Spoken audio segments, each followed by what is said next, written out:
Equipped from the very start of every hunter's journey, except for Rise, the Sword and Shield is an extremely versatile weapon that, up till recently, has felt like an underdog to the series. Just like the dual blades, the Sword and Shield sports low damage with high attack speed, but with the added benefit of having the ability to block and use items with the weapon drawn. Get those sword oils ready for this one.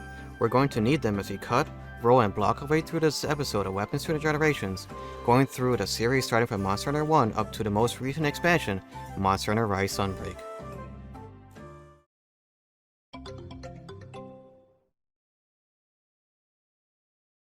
Moving the analog stick upwards 3 times will perform the Sword and Shield's basic combo. The first input does a forward slash, then a sweeping slash, finishing the combo with a shield bash and then another forward slash. Note that the shield bash still does cutting damage in this generation. Moving the analog stick to the left will finish the current combo with a revolving slice. This is the Sword and Shield's strongest single hit move, but it does leave you open for a little bit while longer than the other attacks. Pressing up after a roll would do the upward slice. This can be chained with the rest of the Sword and Shield's combos. Moving the analog stick downwards will have the hunter do a jumping slash forward. This is also the unsheath attack while moving, and this can be also the starting point for the basic combo.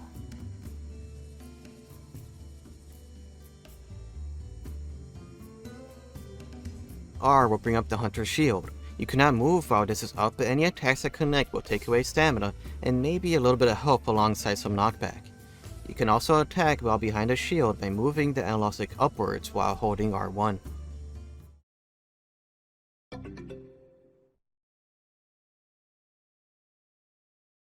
Monster Hunter 2 Dose gave the Sword and Shield 2 of its notable traits.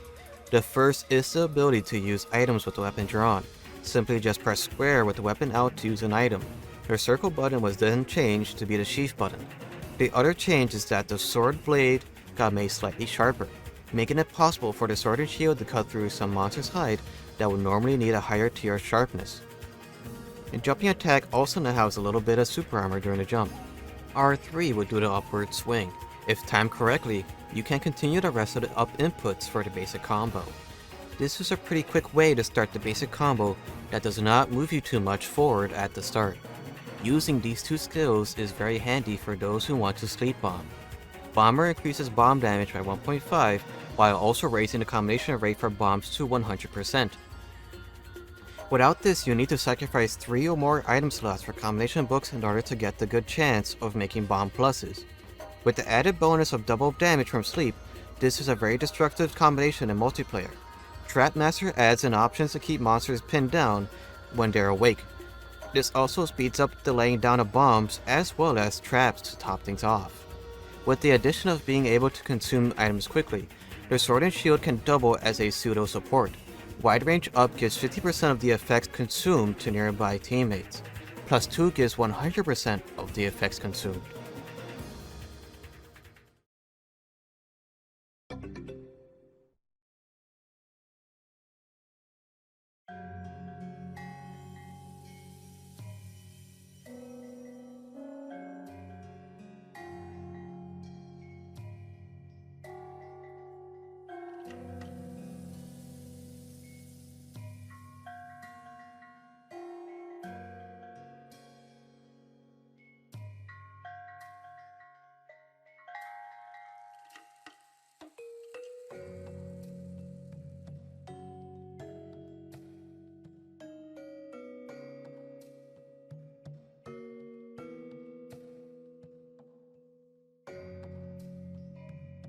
With the introduction of a monster exhaustion in the 3rd generation, the Sword and Shield gained the ability to do impact damage. While moving and pressing A, the hunter will smash their shield in the direction they are facing. Pressing it again will do a shorter bash with the shield. Just be mindful of doing this in multiplayer as this can send teammates flying. When not moving, pressing A will do the sweeping slash in front of them. Pressing it again will do an upward slash, and with a third, the revolving slice makes a return to finish the combo. These new combos can be incorporated with the regular X inputs for the Sword and Shield for an extended combo.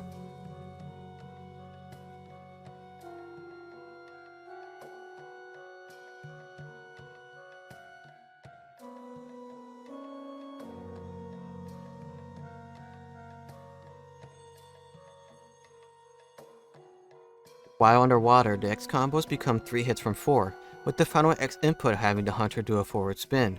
Doing the shield bash combo changes the second part of the move to do an upward and downward slice.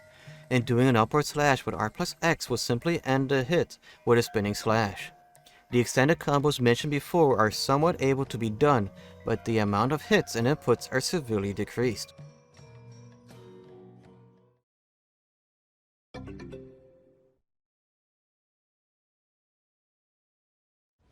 The leaping slash's animation got changed to be a dash forward instead of a jump. While still covering the same distance, this was most likely done to not have players think that the leaping slash would have been. After attacking, holding back on the analog stick, or in the opposite direction the hunter is facing and holding A, the hunter will hop back and charge up their next attack. Letting go will have the hunter leap back forward with a heavy cleave. This hop back even has a couple of iframes during the jump. The sword and shield has 3 different ways of pulling off mounting strikes. The simplest way is to press X while midair. This will do a single strike downwards towards the ground. Pressing X plus A off the ledge will do a forward chop that can combine with the slash downwards. And finally, the third way is by pressing X plus A or rolling into a ledge and pressing X. This will do a rising slash and then with another press of X, a downwards one. This interesting skill allows the consumption of mushrooms and gives benefits depending on the type. Blue mushrooms act like potions, parashrooms give armor skin, natural shrooms, demon drug, mope shrooms act like dash juice, toad shrooms are nutrients, dragon toadstools become max potions, and excite shrooms are random. Mushroom Mentor has excellent synergy with wide range as it gives a larger supply of usable items in hunts.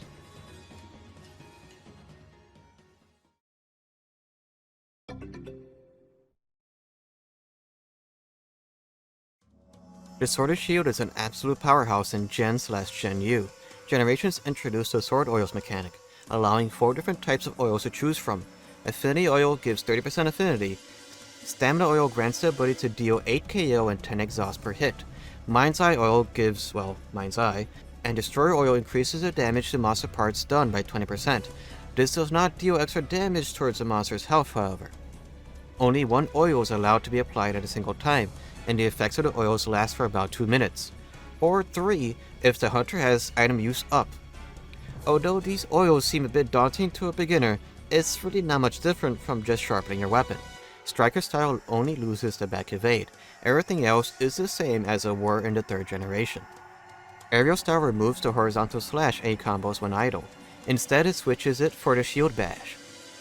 Vaulting off a target will automatically do an upwards attack and pressing X will do a slash downwards. From there, the hunter can continue on with their X combo. Adept style loses the idle A slashes in normal combos and the ability to charge the back hop slash. With a successful Adept evade, pressing X will do an aerial slash. From there, the hunter can continue with the regular A combos. X plus A during an Adept evade does a forward leap and attack. Back hopping in Adept style will do a quick and very powerful counter if timed correctly. Alchemy style removes the shield bash and ends every combo with a spinning slash. There is no charge attacks as well as the regular X combos got changed to not include the shield bash. And since the sword and shield can still use items with weapon out, you can just simply press R to take out the barrel to have ready access to all of its goodies. Valor style, while not in Valor mode, takes away the spin slashes, the charge slash, and the upward slash after rolls. Tapping Y and an X will do a forward leaping slash, reminiscent of the leaping slash of the 3rd generation before. Pressing A would do a spinning slash that fills up the Valor gauge pretty well. While in Valor mode, pressing X plus A would do a backflip that gives the option to move the hunter in the analog 6 direction. Pressing A would do the true slash, X to go into the standard combo, and X plus A will do a stronger version of the Valor cancel leap attack. Sword stance has the hunter do a quick flurry of slashes forward. The higher level the hunter art is, the more slashes the hunter will do. The final hit of this move does the most amount of damage, but it is pretty hard to land sometimes. While the hunter is attacking, you can move ever so slightly to better reposition the final attack. With a forward slash, the hunter raises their shield into the air and after a mighty hop, ending the move with a downward thrust. This hunter art does a massive amount of exhaust and KO damage, but it is sometimes difficult to aim up all the hits. While performing the round force, the hunter is immune to all sorts of damage, so think of it as a low damage counter that charges up extremely quickly. Just keep in mind that a level 3 round force will send teammates flying into the air with its large radius. Dipping the sword into a chaotic mess of sword oils, the blade is temporarily granted a reduced version of each sword oil. It is possible to stack a single oil on top of the Hunter art. At level 3, Affinity Oil grants 60% affinity, Destroy Oil gives 30% towards breaking parts, Stamina Oil applies 12 KO and 14 exhaust per hit, and Mind's Eye acts like a very fast whetstone, restoring 120 points of sharpness. Each of these oils are applied with a single slash, and really puts the Sword and Shield on steroids for the duration of the Hunter art. But, have fun trying to do the Hyper Double Metal Rafts to unlock level 3.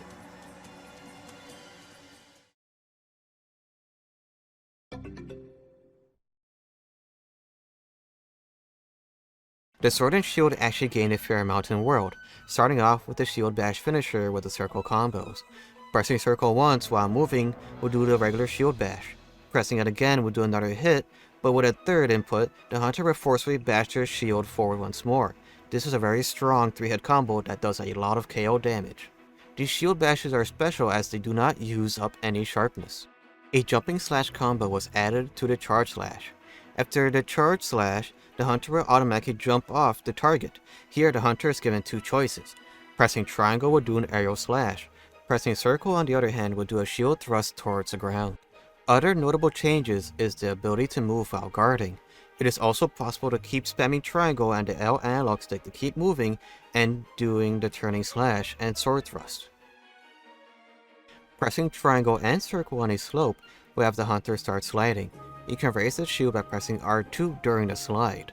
Pressing circle while sliding will have the Hunter jump up, giving the option to do an aerial slash with triangle. Or, while sliding, you can press triangle to do a rising slash. Pressing triangle and circle on a climbable wall will have the Hunter run up and kick off the wall and stab downward under descent. This does a good amount of mounting damage. Latching onto a non-enraged monster and pressing triangle will do a flurry of slashes that will drop slinger ammo from the monster. With the slinger out, pressing R3 will switch the slinger shot into a slinger burst that will shoot in a cone of whatever is loaded into the slinger at the moment. After an evade, pressing L2 will do the claw uppercut that will latch onto the monster. After shooting a burst, pressing triangle will do a lengthy combo of slashes called the Perfect Rush. This can also be done during a charge slash. During the Perfect Rush, the Hunter will glow red. These are the timings for pressing triangle. Timing these attacks correctly will empower each hit, making for a quick and effective way to dish out a lot of status and elemental damage.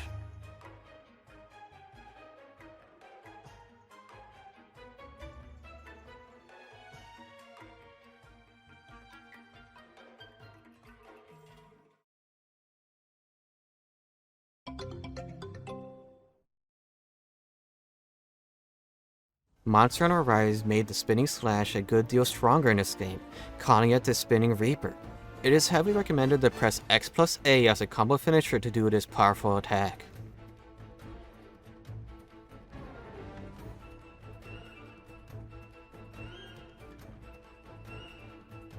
Pressing ZL plus X will do a hop in front of the monster. If you connect with a monster, the Hunter will kick off of them and you can do your usual aerial moves.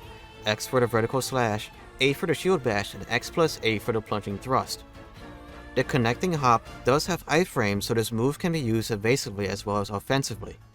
One neat trick you can do with this wirebug move is being able to chain skating slashes with the falling shadow. So during many attacks, you're able to use the falling shadow's iframes to maneuver around any potential dangers and stay airborne for a little bit longer. Swapping out the third and powerful hit from the shield bash, the drill slash does multiple hits with the sword. Useful when you don't want to focus too much on dealing KO damage and you would rather do a bit more raw, elemental, or status damage with your A combos. Sliding slash changes the draw attack into a slide.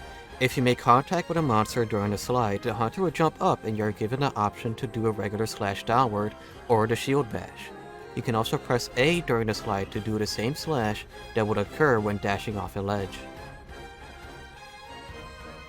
Pressing CL and A will do the windmill wirebug move.